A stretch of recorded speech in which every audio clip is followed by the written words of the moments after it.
Okay, so here we go. The first thing we're going to look at here on our path to fretboard mastery is the ability to name any note on the fretboard instantaneously. Now try not to get too excited here because we have a whole lot of DVD to go still, and I don't want you to peak too early.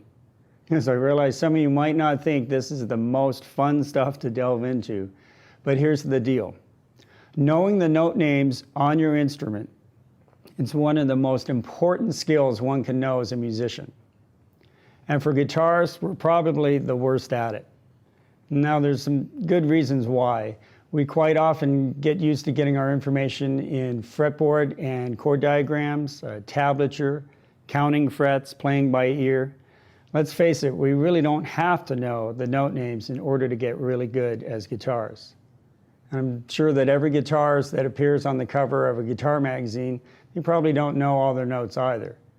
However, I can guarantee that anyone will benefit immensely from developing this skill, and here's why. For starters, in music, we deal with these 12 little things called notes. We like to organize these notes into melodies and chords and scales and riffs and many other things. In order to function and grow as a musician, we need to communicate with others as well as ourselves about these notes and how they interact. And that's what the study of music theory is all about. Since each of these notes have a letter name, I think it's obvious that the knowing of those names on your fretboard will enable you to think and discuss and analyze music at the highest level. So here's the drill we're going to use to achieve this particular area of mastery of the fretboard. Now, for starters, let's define our goal. We're going to learn all the note names on all 6 strings, from open all the way up to the end of the fretboard, including sharps and flats, everything. That's the main goal right there. And then what we want to do next is refine the goal, break it down into smaller, more digestible bits of information, and build from there. Let me show you how. The most obvious thing to do at first is to take it 1 string at a time.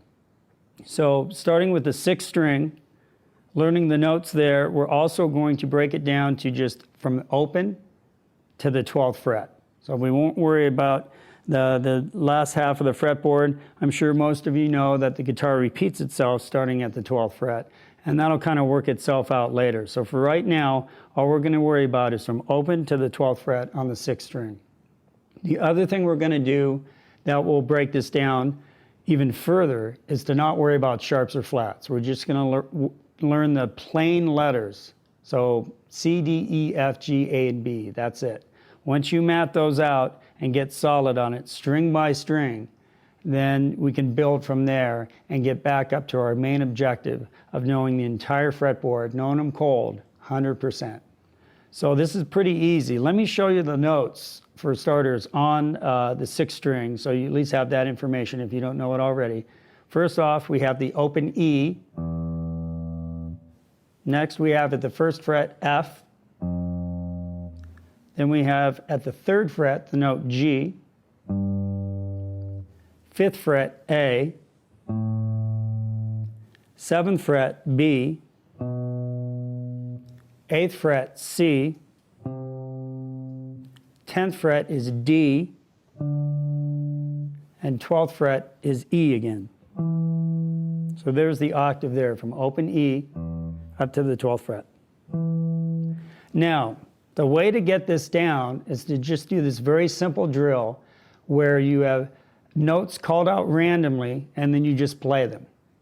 I'm going to call out the notes now, and then later on we'll talk about ways you can drill yourself at home so that you have notes coming at you randomly and you can just respond appropriately. So let me show you the drill right now. I'll just do it myself, calling out notes. A. F, B, C, F, D, G, E. Now notice something I did here. And this is kind of picky, but I think it's important because we are training our brain as well as our fingers and our eyes. You want to know that you have an E down here and you have an E at the 12th fret. Now, a lot of people I work with this drill with, when I call E, they'll go right to the 12th fret and just hit it open like that. And you want to know that that note's down here. So the best thing you can do is to just put your finger behind the nut and play that E, and then go to the 12th fret and play that one. Now, I know you don't have to put your finger there to get that note. The point is it's directing your mind and your eyes to that is the actual location. It'll make more sense once we start looking at entire fretboard concepts later on in the DVD. The other thing about that is you want to go to the closest E first. So the note that was called before E was G. And then if E is called, you would go to this E first, and then the 12th fret. Or if you were up on the higher part of the fretboard and say the note D was called, that's at the 10th fret. If the next note is E, you want to go to the 12th fret and then down to the open string. That seems kind of picky, I know, but remember what we're doing here is really getting the concept of the fretboard into our heads, and this gets you thinking like a guitar player. And as we map out different zones and regions on the fretboard and use this skill, you'll see how it'll make sense, because there's somewhat of a linear progression here. You're calling out notes.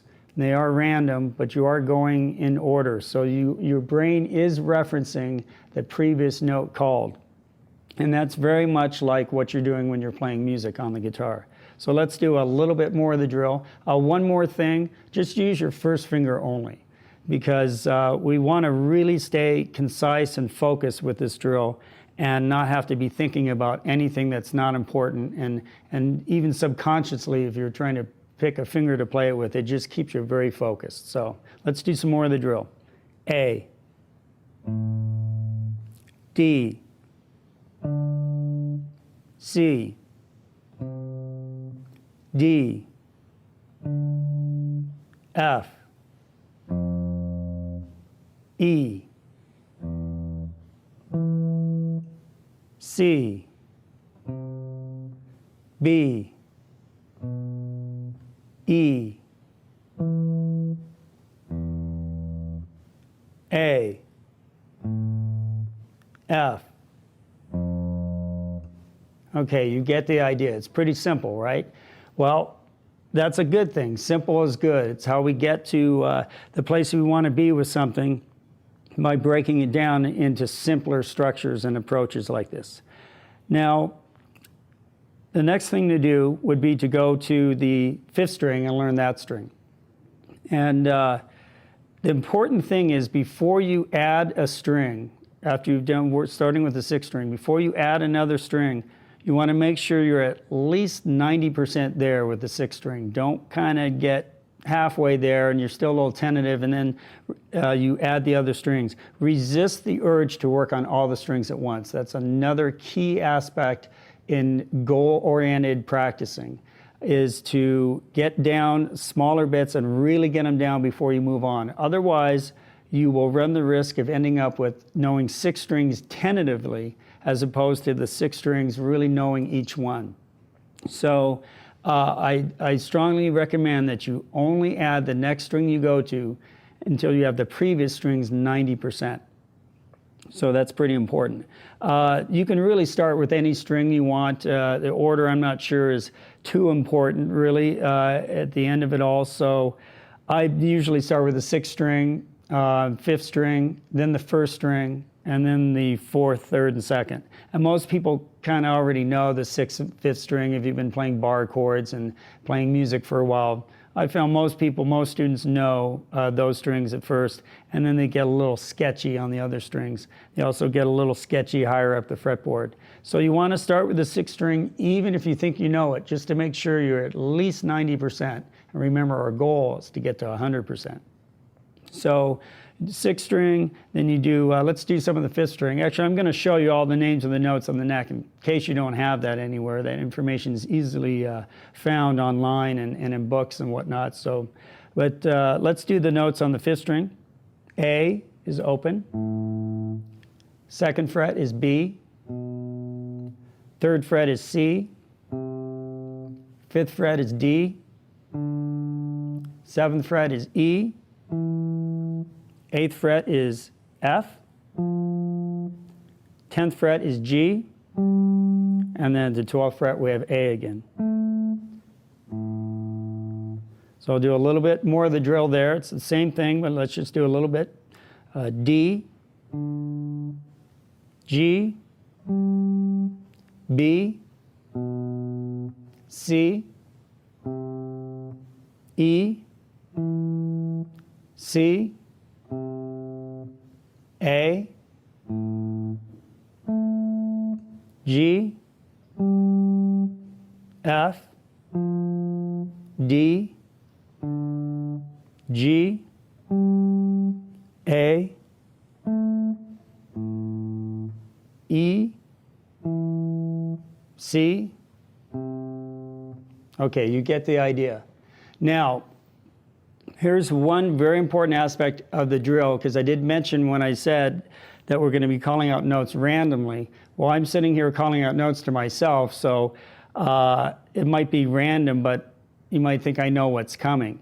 So when you do the drill, how do you have the notes called out to you in a way so that you are truly being drilled and you don't know what's coming? So it is a response time kind of drill. Well, there's a few things you can do here we'll talk about in a second. Just remember that in the beginning, it's not about speed. It's very important to be focused on accuracy.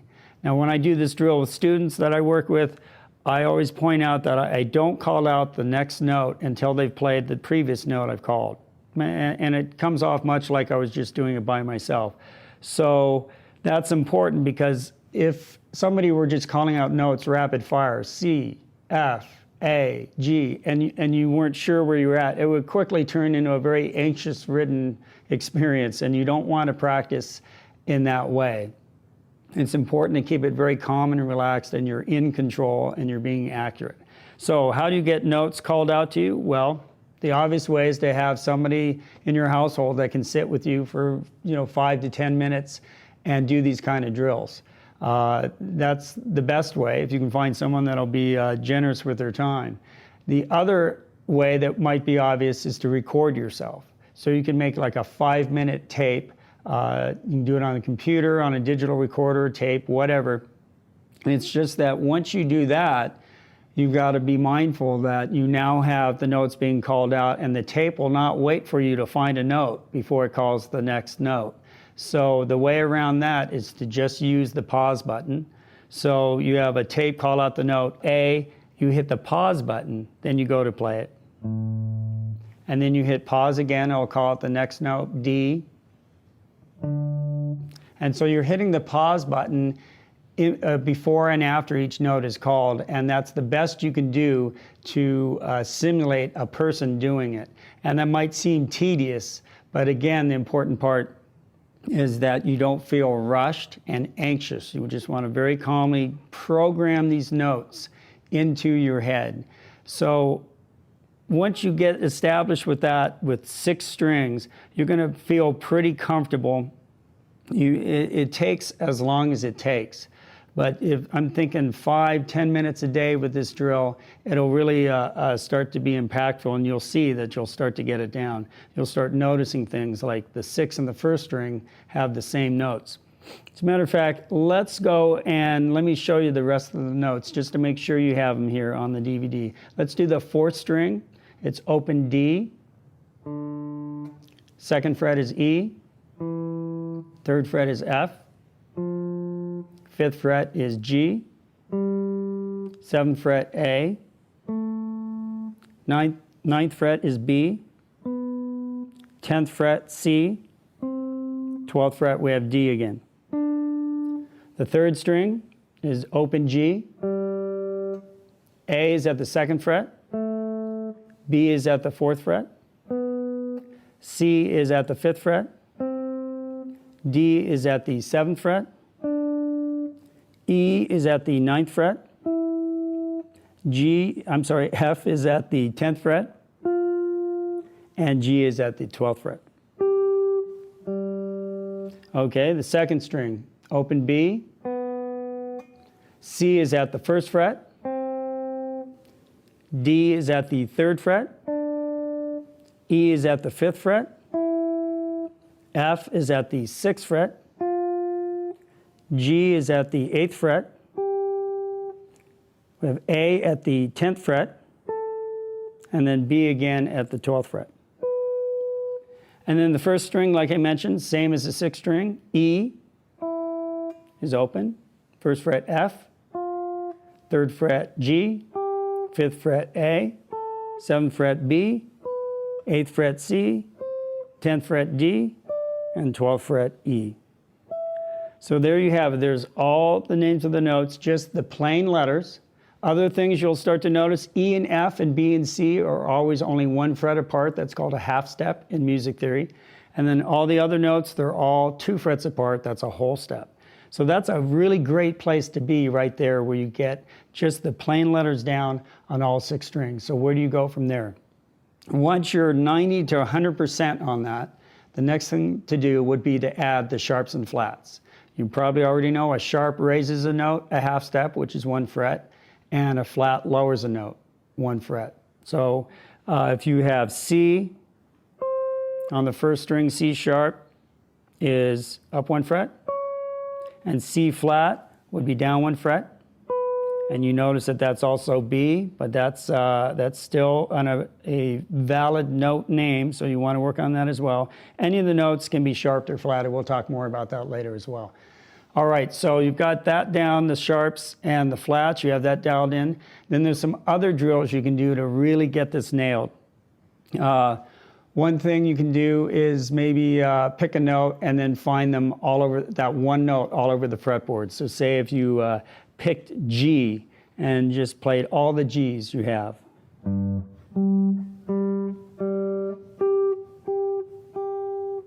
You could keep it down in 1 octave or do the whole fretboard, whatever you're comfortable with. Remember, always kind of good to start simple and build up. So the Gs again.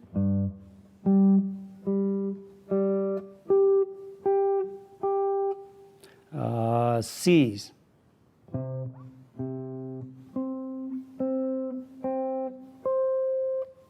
So doing that kind of drill, now that takes it to a different level where you're kind of looking at the whole fretboard, all the strings at once, as opposed to the 1 octave and just 1 string at a time. Okay, what else could we do? There's, variations are good. Anything you can come up with that's going to drill you to where you get your response time up quicker and quicker. Maybe doing it all in 1 position. Let's say if I were in the 5th position and called out F. I have an F here and an F there. C. And try and stay in that 1 position, but just find the notes without moving. You can maybe move up or down 1 fret, but staying right in 1 little zone here. A. E. D. Just like that. So these are just different ways to look at the fretboard with this very simple premise of just knowing the note names. And the whole point of this is that knowing the note names enables you to access any music theory concept, anything really you're going to learn or deal with. If it's being discussed by note names, A, B, C, D, E, F, G, or sharps or flats or whatnot, if you can then find those notes on your fretboard, and that's really one of the biggest skills. It's so basic. But a lot of us avoided it in the beginning because we found out that we could kind of get by with just knowing some of the strings and some of the notes, and then we could figure out the rest if you gave us enough time. And a lot of players kind of do that the rest of their playing life. But here's an opportunity for you to take this skill all the way to 100%, to where you really know the note names, and then just that one simple thing will really transform your playing.